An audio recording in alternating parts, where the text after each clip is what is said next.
Assalamualaikum warahmatullahi wabarakatuh. Teman-teman yang berbahagia, kita melanjutkan diskusi kuliah minggu lalu. Eh, Sebelum saya lanjut, beberapa catatan atas pertemuan minggu lalu bahwa sebagian teman-teman masih memiliki pemahaman yang cukup ambigu terkait dengan mata kuliah gerakan sosial. Nah, setelah saya klarifikasi, gerakan sosial ini digandengkan dengan mata kuliah pemberdayaan masyarakat miskin kota dan satunya CSR ya. Nah, oke. Kemarin saya sampaikan bahwa gerakan sosial itu sesungguhnya eh, menjadi strategi atau pendekatan bagi pemberdayaan masyarakat. Baik, saya akan coba memberikan penjelasan lebih lanjut terkait gerakan sosial itu sebagai pendekatan. Nah, gerakan sosial itu konteksnya adalah pada upaya melakukan perubahan sosial. Nah, kenapa perubahan sosial itu dilakukan? Nah, itu karena kondisi existing masyarakat yang ada saat ini berada dalam situasi yang tidak ideal. Kita tahu bahwa existing society atau kondisi masyarakat kita saat ini itu berada dalam situasi yang paling tidak bisa ditunjukkan dalam 3 indikator. Yang pertama adalah poverty atau kemiskinan. Masyarakat kita saat ini berada dalam situasi kemiskinan. Nah, kemiskinan itu kalau kita kaji itu banyak variasinya, tetapi secara umum saja kita mendeskripsikan bahwa 17-20% masyarakat Indonesia itu berada dalam kemiskinan. Dan indikator kemiskinan yang paling mudah kalau kita mengikuti standar yang ditetapkan oleh PBB adalah ketika seseorang itu memiliki konsumsi tidak mencapai $2.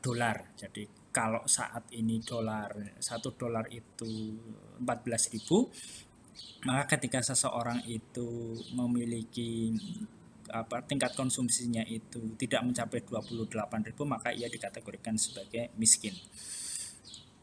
Dan ini bisa kita lihat juga dari rata-rata pendapatan atau penghasilan keluarga kalau kemudian dibagi dengan anggota keluarganya dan masing-masing itu tidak mencapai 28.000, maka ia dikategorikan sebagai miskin. Nah, pengeluaran itu tidak selalu yang bersifat konsumsi fisik gitu ya, termasuk listrik, pulsa, kemudian kebutuhan-kebutuhan konsumtif lainnya yang itu kemudian diakumulasi menjadi kira-kira totalnya adalah 28.000 per hari sebagai batas minimal. Kemudian yang kedua, indikator existing society saat ini adalah powerless atau ketidakberdayaan, baik secara politik terutama secara politik gitu ya. Masyarakat kita itu secara politik itu tidak memiliki keberdayaan yang cukup sehingga mereka tidak mempunyai kemampuan untuk melakukan negosiasi dengan aktor-aktor politik yang ada.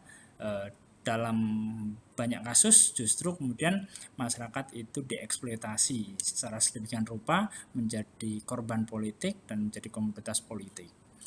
Yang ketiga adalah marginalized. Masyarakat kita berada dalam situasi yang terkucil secara sosial.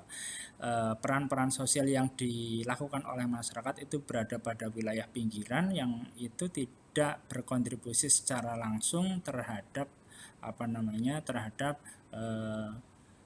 alokasi peran-peran sosial yang strategis. Masyarakat kita meskipun ia menjadi sasaran kebijakan publik, tetapi ia tidak memiliki akses yang cukup untuk berpartisipasi dalam merumuskan kebijakan-kebijakan publik yang diarahkan kepadanya. Nah, inilah situasi umum yang terjadi pada masyarakat kita dengan 3 indikator ini. Nah, lalu masyarakat dengan kondisi yang seperti ini kemudian dilakukan upaya-upaya tertentu dalam rangka social change, perubahan sosial. Jadi masyarakat ini kemudian ditransformasi dalam bentuk-bentuk sosial baru yang kira-kira kita namakan atau yang didefinisikan sebagai masyarakat yang berdaya dengan 3 indikator juga. Yang pertama adalah masyarakat yang memiliki keberdayaan, powerful, masyarakat yang memiliki kapasitas yang memadai untuk melakukan apa, dari sisi pendidikan, dari sisi ekonomi, dari sisi politik. Mereka mempunyai keberdayaan, memiliki kapasitas yang cukup sehingga mereka bisa memanfaatkan apa yang dimilikinya untuk kepentingan-kepentingannya. Kemudian yang kedua, masyarakat perubahan sosial itu diarahkan untuk mencapai indikator masyarakat dalam hal kesejahteraan, wealth, atau kemakmuran, prosperity. Nah, ini yang menjadi indikator kedua dari perubahan sosial yang dilakukan. Ketiga adalah pionir, menjadi dia tidak terpinggirkan tetapi menjadi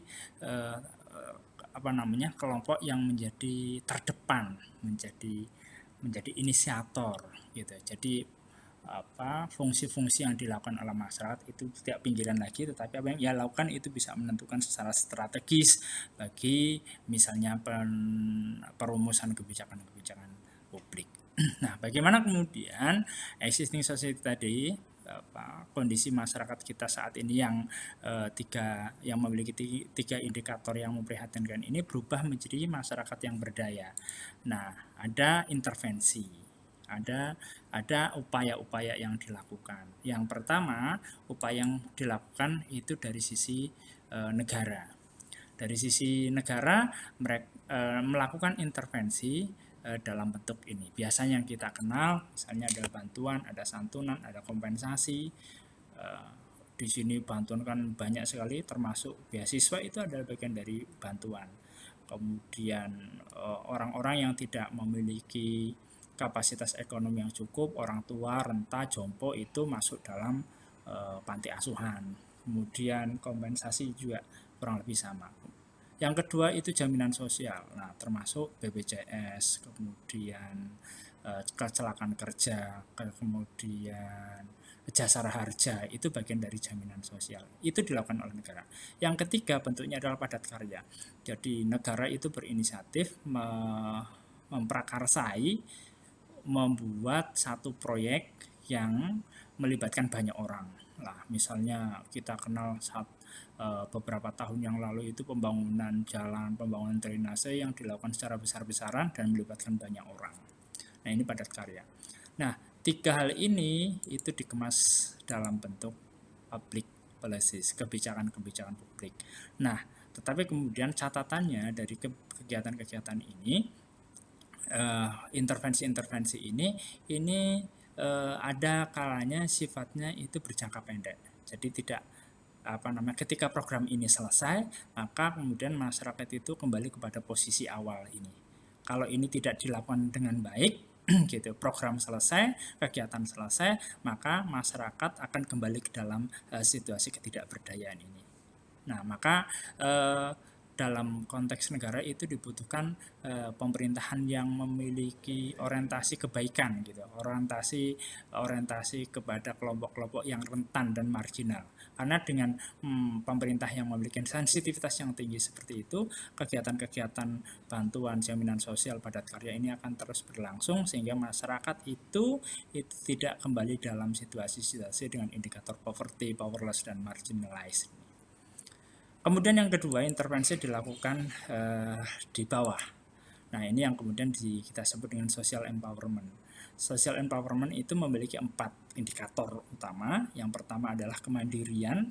Masyarakat itu mempunyai kemampuan untuk merubah, untuk memberdayakan diri sendiri. Kemudian masyarakat mampu memanfaatkan segala sesuatu, sumber daya yang mereka miliki atau local based.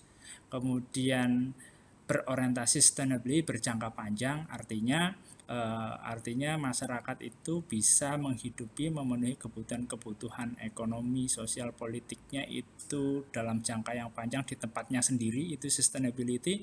Kemudian masyarakat itu memiliki otonomi atau memiliki memiliki kekuatan yang berada dalam dirinya, yang dilakukan untuk melakukan perubahan-perubahan atau pengembangan dirinya.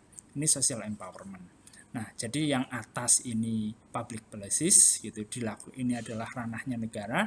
Kemudian meskipun saat ini juga public policies ini negara itu juga banyak yang mengadopsi model-model gerakan yang tumbuh dari bawah. Nah, kemudian social empowerment ada dengan indikator kemandirian local based sustainability ini yang kemudian kita kenal dengan values atau nilai-nilai gitu ya.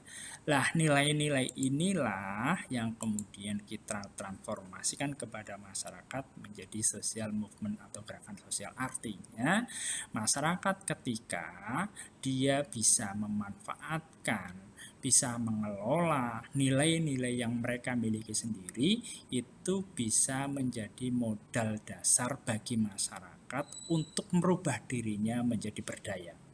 Nah, jadi ini semacam sosial kapital, gitu, modal sosial gitu ya, yang dimiliki oleh masyarakat sendiri gitu ya. Ketika masyarakat itu mampu mengelola modal sosial yang ia miliki, maka ia akan menjadi modal yang bagus, yang berjangka panjang untuk memenuhi kebutuhan-kebutuhan masyarakat secara berkelanjutan gitu. Ini akan sangat berbeda dengan model yang atas tadi itu. Ketika kegiatan ini selesai, maka masyarakat kemungkinan akan kembali lagi dalam situasi awal. Tetapi kalau ini kegiatannya itu tidak akan pernah selesai karena masyarakat itu memiliki kemandirian, kemudian mampu memanfaatkan resources lokal gitu ya, yang itu ketika dikuasai dan dimanage dengan baik oleh masyarakat, ini akan menjadi sosial kapital dan itu akan terus berlanjut, akan menjadi modal sepanjang masa.